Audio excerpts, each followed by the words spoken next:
3 years into my marriage with Alex, I started to think about divorce. Chloe, my best friend, looked at me like I'd lost my mind. He's literally one in a million, Thea. What could possibly be wrong? Alex seemed flawless, the kind of husband who set the bar impossibly high. I just gave her a weary smile and suggested a little experiment. Send your husband a message, I said. Just say you're not coming home tonight. I typed the words into my chat with Alex, my thumb hovering for a heartbeat before I pressed send. Don't add anything else, I told Chloe, showing her the delivered status. You know Mark, he's going to call me immediately, she muttered, pulling out her phone. Fine. Sent. Now what?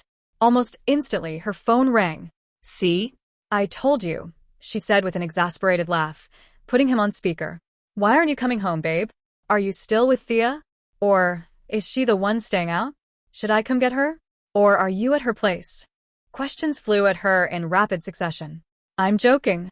Of course I'm coming home. Thea just wanted to try a little game. Chloe's voice softened into something teasing and light. But it's raining cats and dogs. Getting a cab is impossible. Can you come pick us up?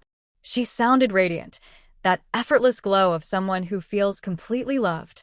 Of course, I'm putting my shoes on now. Don't move. I'm on my way. The words were syrupy sweet, but I couldn't help smiling as I listened. I drained my wine glass, feeling a flicker of something I didn't want to name. My phone buzzed. A single, succinct message from Alex. Okay, have fun. I declined Chloe and Mark's offer to wait and booked my own Uber. The rain was relentless, and by the time I reached the front door, I was soaked to the bone.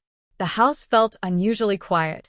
In the dining room, Alex was at the far end of the table, surrounded by case files spread like a battlefield map. He sat straight as a ruler, eyes fixed on his laptop. Rolled-up sleeves revealed strong forearms, and his gold-rimmed glasses softened his otherwise intense expression. The warm glow of the chandelier above made him look almost approachable. I lingered in the doorway. That table, I'd had it custom-made before our wedding. Wide enough to hold all my research when I was buried in a script. It was my domain. Alex was always the picture of order. Dining tables were for meals, not work. But here he was, using it as if he'd always belonged there. He'd just made senior partner. This must have been a monumental case. I didn't want to interrupt him. I removed my wet shoes quietly, but a misstep sent my foot bumping the cabinet. The sound drew his gaze. He looked up, saw me, and snapped his laptop closed. No questions. No concern about the rain. No inquiries about where I'd been or what I'd eaten. Instead, he started stacking his papers. Sorry. I'll move to the study, he said politely, apologetic as though I were a guest who'd wandered in by mistake. I forced a calm tone. It's fine. I'm not working tonight. Just had a few drinks. You can stay. He glanced at my damp hair, eyes narrowing briefly like he was analyzing evidence, then gave a slight nod and laid the files down. Okay, you should get some rest. Maybe it was the alcohol, maybe the cold rain, but I barely had the strength to stand in the shower. I slid down the tiles, letting lukewarm water wash over my shoulders. Alex is the perfect husband. Everyone says so. Good family, solid career, handsome. A man without flaw. My graduate advisor once introduced us. Thea, you couldn't find a man like Alex even if you searched the world. He's a unicorn. And I believed it. From the moment I met him, my heart had lurched. Reserved, quiet, but undeniably captivating. He pursued me. Our values aligned perfectly. From our first date to our wedding, only 6 months passed. His mother adored me. I still remember her hands trembling as she whispered through tears, "Thank you for loving my Alex." My parents were equally thrilled. Friends gushed, "You must have saved a country in a past life to deserve a man like that." I used to believe it. He adjusted our home to fit me perfectly. The basement became a fully equipped gym. Every workout machine measured to my height. Music played the moment I entered the room. My media library always anticipated my tastes. Even my writing schedule, nocturnal as it was, had been accommodated. He slept with earplugs and a mask so I wouldn't be disturbed. Every holiday, every anniversary, a thoughtful gift. Every trip, a souvenir chosen with care. Every creative slum met with my favorite pastry and a simple, loving suggestion. Eat something sweet. You'll feel better. He was too good to be real. And yet that evening there was a knock. Soft, deliberate on the bathroom door. I'd been in there too long. Just a minute, I called, struggling upright. A shadow paused at the frosted glass, then retreated. I wrapped a towel around myself, threw on my robe, and opened the door. And froze. Alex was there, just to the side of the doorway, calm, expectant. Clearly waiting for me, as though he had something to say. A tight knot of anticipation coiled in my chest. In that moment, my mind raced through endless scenarios. What if he asked, "Are you upset?" Or warned, "You know you're allergic, you shouldn't be drinking?" What if he snapped, "Why'd you text that you weren't coming home," and then show up drenched? If he had shown any emotion at all, I would have crumbled, finally using the alcohol as an excuse to confront the question that had been quietly corroding our marriage. But after a long pause, he simply spoke in a flat, measured tone. "My father called. He wants to go out for seafood. I have court early tomorrow. I'll pick you up later." No glare, no judgment. Just a simple relay of information. I clutched my robe tightly, feeling suddenly fragile, like a balloon that had been pricked. My grandfather struggled with Alzheimer's. He forgets nearly everyone, except Alex, whom he adored. "It's fine," I croaked. "Just text me the address. I'll drive myself." I rarely said no to Alex. Not to little gestures like this, little public reminders of our picture-perfect marriage. He paused, a flicker of confusion in his eyes, but didn't press. After a moment, he simply nodded. "Okay," he said, turning to leave. The following day, I drove to the restaurant for a full family lunch. Both sets of parents were present. Grandfather was having a rough day, gripping Alex's shirt as though he might never let go. Alex, unfazed, patiently shelled shrimp for him, his calmness unwavering. Meanwhile, our mothers were deep in conversation. "We're both turning 60 next year. If you two don't give us a grandchild soon, we'll be too old to babysit. You've been married 3 years. Time to get serious." Alex placed the bowl of shrimp in front of my grandfather, then shelled one for me, sliding it onto my plate. Smiling at our mothers, he said, "We're trying." Sincerity colored his tone and expression, satisfying both moms. Conversation at the table resumed. But as I looked down at the pale shrimp in my plate, nausea suddenly swept over me. I pressed my lips together, but it didn't help. Covering my mouth, I ran to the restroom. The instant I left my chair, my mother squealed with excitement. "Oh my goodness. She's been so quiet all day. Could it be morning sickness?" Alex's mother appeared behind her. "Alex, why didn't you tell us? Go check on her." I locked the door and leaned over the sink, retching. Staring at my pale reflection, I finally unlocked it. I nearly collided with Alex. He stood there, holding a glass of warm water, his face dark with something I hadn't seen before. True anger. Alex never loses his composure. At home, he's a ghost, always neutral, always precise. He listens, offers minimal responses, and never shows the smallest emotional fluctuation unless pressed. "What do you want for dinner?" "Whatever you want." "When should we visit my parents?" "Whenever works for you." It wasn't until I observed Chloe and Mark, with their messy, playful relationship, that I realized how unusual my marriage had been. I had once tried to broach the subject of a child. "It's my mother," he'd said quietly, hesitating. "She'd like us to have a child." We were healthy, compatible. I'd been ready from day one, but he had always seemed indifferent. That night, he finally agreed. But even as he complied, his eyes were vacant, devoid of warmth or desire. I touched his chest. "Alex, did you marry me just to tick a box? Is this just another duty?" A flicker of surprise crossed his expression, then almost relief. He remained silent, finished the act, changed into pajamas, and said softly, "You're overthinking it, Thea. Get some sleep." The bedroom fell silent. But in my ears, I could still hear the echo of a door closing. After that night, everything continued exactly as before. My laundry, which I always forgot in the washer, still appeared neatly folded and hung in my closet. Every houseplant in our home thrived. At family gatherings, Alex was the picture of devotion. On birthdays and holidays, enormous bouquets arrived at my office, each with the same elegant card. "Love, Alex." He was perfect, impeccable, a flawless machine built to be a good husband. And he did not love me. That night, 6 months ago, after he left our bed, I'd gone to my purse and swallowed a small white pill. It was the first time I'd ever taken a morning after pill. And the last. Because Alex never touched me again. He saw the tampons on the bathroom counter every month. He knew. Now here he was, standing in front of the restaurant restroom, his jaw tight, his knuckles white around the glass in his hand. "Thea," he said, his voice unsteady, holding something I couldn't quite name. "Are you pregnant?" I almost laughed. The absurdity made me dizzy.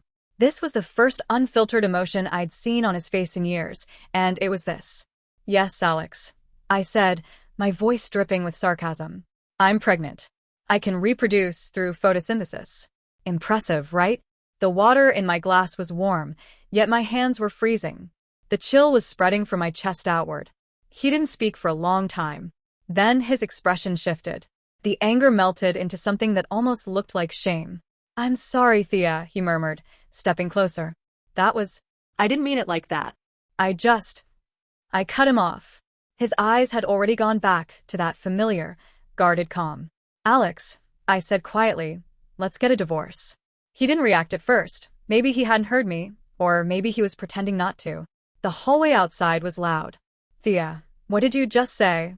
He guided me back into the restroom and shut the door, locking out the noise. "What did you say?" he repeated, frowning slightly. I stepped back, putting space between us. My heart pounded as the question that had been haunting me for years finally escaped. "Did you ever love me, Alex?" He blinked. I clarified. "At any point.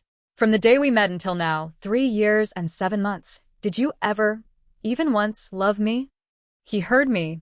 I could tell. And yet, he said nothing. His gaze dropped to the floor. Silence. It wasn't a difficult question. If our roles were reversed, I could have answered instantly. I'd been ready for no. I'd been ready for I did once. I hadn't been ready for silence. That was his pattern. When I'd suggest a movie, a weekend trip, or dinner somewhere new, he'd respond with silence. He knew I couldn't stand it. I'd always fill it, let him off the hook. "You're busy? That's fine. We'll go another time." Piece by piece, that silence eroded me. The woman I'd been, spirited, full of life, had been replaced by someone cautious, tired, half alive. The water in my glass had gone cold. My hands trembled. Then, without thinking, I hurled the glass into the sink. It shattered. The sound made him flinch. His lips pressed into a thin line, but still he didn't speak. "Since you can't say it, I'll say it for you," I said, my voice shaking. Meeting his eyes in the mirror, I felt years of pent-up resentment rush out like floodwater. "How was your day? What did you eat? Did you have fun? When will you be home? Where did you go? Who did you see?" These are the simplest questions couples ask each other, and you've never asked me even one. "Because you don't care." My voice cracked. "You don't care if I'm happy or miserable. My life means nothing to you. I'm just another object in that house, like that dining table. As long as it's in place and serving its purpose, you don't think about it. That's what I am to you, Alex. Something functional, replaceable. As long as I keep performing the role, your wife, your parents' perfect daughter-in-law, you're content to let this lifeless marriage go on forever. Have a child. Keep up appearances. Just let it all keep going endlessly." My voice broke completely. I was trembling, wild, undone. Alex stood there, silent, unflinching. The mirror showed the truth. Him, immaculate and composed. Me, falling apart. Something inside me cracked open. I spun toward him, tears streaking down my face, and grabbed his shirt. "Why did you marry me, Alex?" I screamed. "You don't love me. You never did. So why?" For a heartbeat, his mask slipped. His entire body went still, his eyes glimmering with something I had never seen before. Sadness. Deep, hollow, genuine sadness. It startled me so much that I stopped crying. Then came the knock. "Thea? Honey? Are you alright?" It was his mother's voice. "Alex, your phone's ringing. It's work. Are you both in there?" I let go of him. He straightened his tie, cleared his throat, and said evenly, "I'm coming, Mom." Then he turned back to me. "Thea. Wash your face. Don't make them worry." Just like that, the sadness vanished, replaced by the calm, polished husband the world saw. "About your question," he added, his tone flat, "I'll think about it. You'll have your answer tonight." He unlocked the door and walked away. "Consider it?" I laughed under my breath. "Do you love me isn't something that needs time to think about." How ironic. I've spent years writing about love, yet somehow ended up trapped in the coldest story of all. When I stepped out of the restroom, Alex was gone. He must have taken the stairs instead of waiting for the elevator. Maybe escaping a meeting, maybe escaping me. Back at the table, the atmosphere was heavy. My parents took one look at my red eyes and didn't ask a thing. They already knew. Alex's mother, however, was frantic. Thea, sweetheart, what happened? Did Alex say something? Is it about the baby? Please don't be angry.